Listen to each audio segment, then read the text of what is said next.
2024 жылдың басы біраз жандар үшін жаңалықтармен басталды.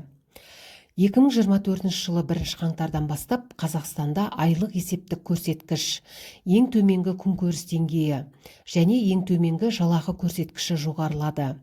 Сондай-ақ мемлекеттік зейнетақы мен жәрдемақы мөлшері де артты. Қазақстанда биылдан бастап жәрдемақы мен зейнетақы төлемдерінің мөлшері 7-9%-ға артты. Осының арқасында мемлекеттік бюджеттен төленетін зейнетақының орташа мөлшері 130 мың теңгеден асады. Еңбек және халықты әлеуметтік қорғау министрлігінің мәліметіне сүйенсек, 2024-2026 жылдарға арналған республикалық бюджет туралы заңға сәйкес, биылдан бастап мемлекет есебінен төленетін жәрдемақылардың барлық түрі мен базалық зейнетақы мөлшерін 7%-ға, бірлескен зейнетақы мөлшерін 9%-ға арттыру жоспарланған. Осылайша мемлекеттік бюджеттен алынатын жалпы базалық зейнетақының орташа мөлшері, яғни бірыңғай жинақтаушы зейнетақы қорынан берілетін төлемдерді есепке алмағанда, 2024 жылы 120.838 теңгеден 130.414 теңгеге дейін өсті. Сондай-ақ бүгінде Қазақстанда жоспар бойынша базалық зейнетақы мөлшері көтеріліп жатыр. 2023 жылдан бастап 5 жыл ішінде оның ең төменгі мөлшері ең төменгі күнкөріс деңгейінің 70%-на тең болды. Ал ең жоғарғы мөлшері 120%-ға дейін өсті.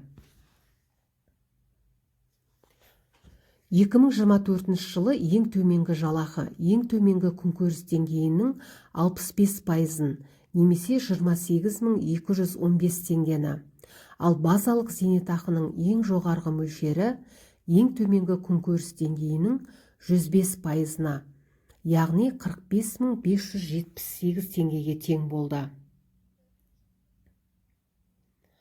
Сонымен қатар, еңбек және халықты әлеуметтік қорғау министрлігінің өкілдері жәрдемақы мөлшері қалай өсетінін кеңірек талдап атап көрсетті. Мәселен, бірінші, екінші және үшінші бала туылғанда берілетін жәрдемақы 131.100 теңгеден 140.296 теңгеге. Ал төртінші және одан көп бала туғандарға берілетін жәрдемақы мөлшері 217.350 теңгеден 232.596 теңгеге дейін өсті.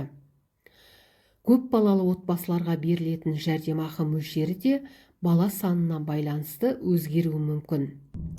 Неғұрлым көп бала туылса, соғұрлым төлем мөлшері де жоғарылайтын болады. Алдағы уақытта жәрдемақылардың мөлшері бұдан да көп есе көбеюі мүмкін. Бұған дейін премьер-министр мемлекеттік әлеуметтік сақтандыру қорынан төленетін кейбір әлеуметтік төлем мөлшерін 7%-ға өсіру туралы қаулыға қол қойған болатын. Тиісті қаулы 2024 жылғы 1 қаңтардан бастап күшіне енді.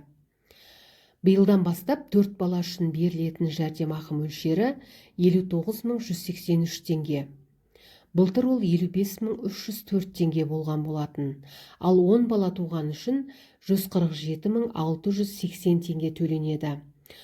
2023 жылы оның көлемі 138.000 теңге болған болатын. Мүгедектігі бар адамдарға келсек, жәрдемақы мөлшері мүгедектік тобына байланысты ерекшеленеді. Бірінші топқа берілетін жәрдемақы мөлшері 95.496 теңге. Екінші топтағы мүгедектігі барларға 76.397 теңге. Үшінші топ мүгедектігі барларға 52.089 теңге төленеді. Сондай-ақ 2024 жылы мемлекеттік жәрдемақыдан бөлек мемлекеттік әлеуметтік сақтандыру қорынан төленетін кейбір әлеуметтік төлемдер, оның ішінде асыраушысынан айырылу және еңбекке қабілеттілігін жоғалту бойынша тағайындалған төлемдер мөлшері 7%-ға жоғарылады. Айта кетейік, олар мемлекеттік бюджет есебінен жәрдемақыдан бөлек берілетін болады.